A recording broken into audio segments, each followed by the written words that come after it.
The global economy is at a turning point. What began as a U.S. Canada trade dispute has exploded into a worldwide standoff. The U.S. imposed heavy tariffs on Canada, aiming to protect its industries, but instead it triggered global backlash. 7 nations, including the UK, France, Germany, Japan, South Korea, Australia, and New Zealand, have united behind Canada. This coalition is a direct response to what they see as aggressive U.S. trade policies. Their message, the era of unquestioned U.S. economic leadership, may be ending. These countries are coordinating strategies, exploring joint retaliation, and strengthening trade ties among themselves. The world is now split, America first on one side, a coalition for free trade on the other. Nations everywhere are being forced to choose sides, redrawing the map of global economic power. The outcome will determine the future of international cooperation. Will the world move toward greater integration, or fracture into rival blocs? The stakes are enormous, and the story is unfolding in real time. This is not just about tariffs, it's about the future of the global order. The alliances and rules that shape the post-war world are being tested as never before. The next moves will shape the global economy for decades.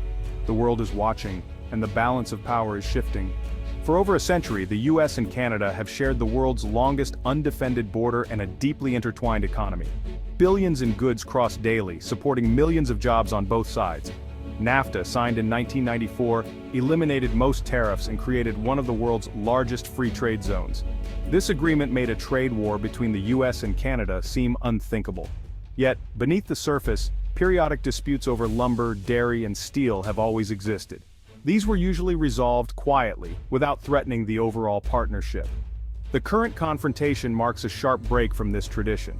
The deep integration of the two economies means any disruption has immediate, widespread effects. A tariff on Canadian steel raises costs for U.S. car makers. A Canadian tax on U.S. whiskey hurts Kentucky distillers. This interconnectedness has brought prosperity but also vulnerability. Now, both nations are forced to confront the risks of their economic dependency. The trade war is testing the limits of a historic friendship. It's a stark reminder. Even the closest partnerships can be shaken by shifting policies. The outcome will redefine the future of North American trade. The stakes for both countries and the world are higher than ever. The crisis began with a dramatic shift in U.S. trade policy. In 2018, the Trump administration imposed tariffs on imported steel and aluminum, citing national security. This move, usually reserved for adversaries, stunned Canada, a close ally and major supplier. Prime Minister Trudeau called the tariffs insulting and unacceptable. The policy sent shockwaves through the Canadian economy, threatening jobs and creating uncertainty. The tariffs were part of a broader America First strategy, upending decades of U.S. support for free trade. Instead of negotiation, the U.S. used economic leverage and ultimatums. The U.S. shifted from anchor of the global trading system to disruptor, creating a power vacuum. Other countries began rethinking their own trade strategies. The result, a cycle of retaliatory tariffs and a full-blown trade war. International institutions like the WTO were sidelined, their rules ignored. The U.S. weakened the very system it helped build. The message was clear: the old rules no longer applied. The world had to adapt or risk being left behind. This policy shift didn't just affect Canada, it sent shockwaves through the entire global economy. The consequences are still unfolding. The question now, can the damage be undone? Or has the world entered a new era of economic confrontation? Canada didn't back down. Trudeau's government hit back with targeted tariffs on U.S. products, like bourbon and orange juice, aimed at key political districts. This wasn't just policy, it became a national movement. Canadians rallied to buy local and support their own businesses. The public's defiance gave the government strong backing, even as economic pain grew. The patriotic response turned the crisis into a political advantage, uniting Canadians across party lines. Canada also took the fight global, filing challenges at the WTO and under NAFTA. It showed that even a smaller nation could stand up to a superpower. Canada's strategy changed the game and inspired others to take a stand. The trade war became a global test of economic power and resolve. Canada's diplomacy paid off. 7 major economies, UK, France, Germany, Japan, South Korea, Australia, and New Zealand, formally united behind Canada. Their joint declaration condemned U.S. tariffs as unjustified and damaging to the global economy. The coalition pledged to coordinate responses and defend the rules-based order. This is historic. a powerful bloc of U.S. allies standing together against American policy.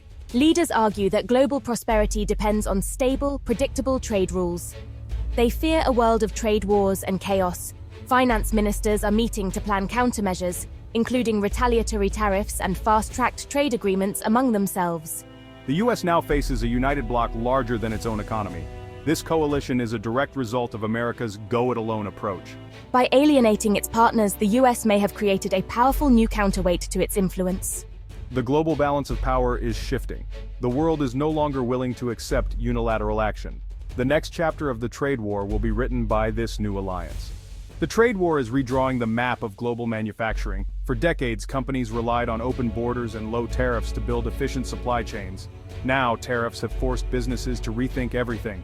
Companies are scrambling to diversify, adopting China plus one or US plus one strategies to reduce risk. This means splitting production among multiple countries like Vietnam, Mexico, or India. The process is costly and complex, involving new suppliers, factories, and logistics. Countries like Vietnam and Mexico are benefiting, while those tied closely to the US or China face uncertainty. The result is a more fragmented, less efficient global system. Consumers may see higher prices and slower economic growth. The trade war isn't just a political dispute, it's fundamentally changing how the world does business. The intricate web of global supply chains is being untangled and rewoven. The full impact will be felt for years. The world economy is entering uncharted territory. The only certainty is change. Experts worldwide are sounding the alarm. Dr. Elena Petrov warns, "You can't bully allies without consequences. The global system is fighting back." A new coalition is reducing dependence on American leadership. Mark Zandi says, retaliatory tariffs will hurt U.S. exporters. The broader economy will suffer. Businesses are delaying investment, fearing uncertainty. Dr. Kenichi Tanaka sees a pivotal moment. This is about the future of global power. The world is at a crossroads. The stakes are not just economic, they're geopolitical. The trade war's impact is real, felt by industries, workers, and families.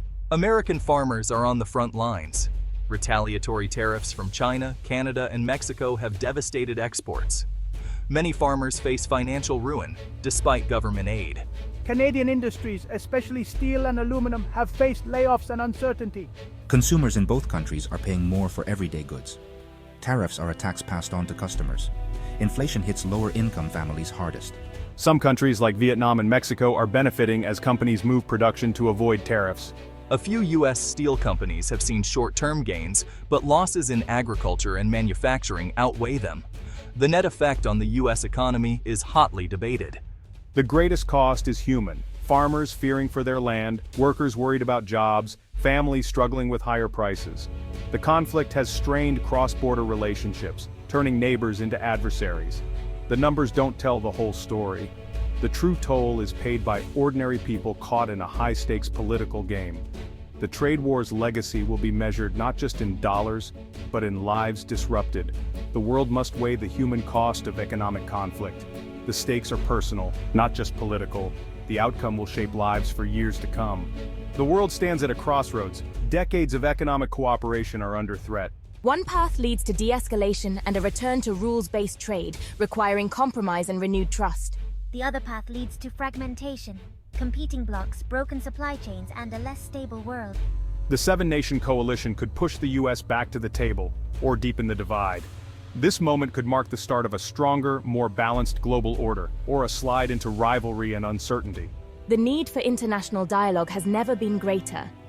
The crisis has exposed vulnerabilities, but also the power of nations to unite for shared principles. The challenge is to channel this energy into building a more resilient, equitable system. It will take leadership, vision, and compromise. The world is watching to see which path leaders choose. The decision will shape the global landscape for generations. The stakes could not be higher. The future of global trade hangs in the balance.